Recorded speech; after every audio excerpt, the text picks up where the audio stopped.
నవ్య నేను అప్పటి నుంచి చూస్తున్నా నువ్వేం చెప్తున్నావు? దేవుని పాట పాడుతున్నా బావా. ఇంకా పాట పాడితే నోట్లో వాడతారా? బయటకు వాడాలి, బయటకు వాడు. సరే పాడతావు. రావమ్మ ధనలక్ష్మి రావమ్మ. అటువంటి పాట నువ్వు సెలెక్ట్ చేసుకున్నావు అంటే సాహసం అనే చెప్పాలి. రావమ్మ సంతాన లక్ష్మి. అర్థమైంది. నువ్వు ఎంచుకున్న రాగం ఏంటి, తీసుకున్న తాళం ఏంటి? ఎక్కడ నేర్చుకున్నావు ఈ పాట? ఎక్కడ నేర్చుకునేది బావా? దేవుడు రావాలంటే మనం పాట పాడాలి. మనకి ఏదత్తది ఏదత్తది కాదు అంటే నీకు రాకుండా కానీ పాట పాడుతున్నావు కదా. పాడాలి. ఇంకా మన ఇంట్లో ధనలక్ష్మి రావాలంటే ఎట్లా వస్తుంది చెప్పు. సరే అయితే పాడుతున్నా. రావమ్మ మహాలక్ష్మి రావమ్మ, రావమ్మ దీపవలక్ష్మి రావమ్మ, మా తప్పులన్నీ క్షమించమ్మ,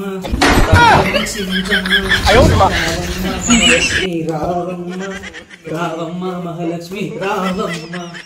అత్తడేగా మొక్కినా రావాలి. నువ్వు అంత పొర్లు దండాలు చేసినాక రాకుంటే ఏం చేస్తుంది అమ్మా చెప్పు.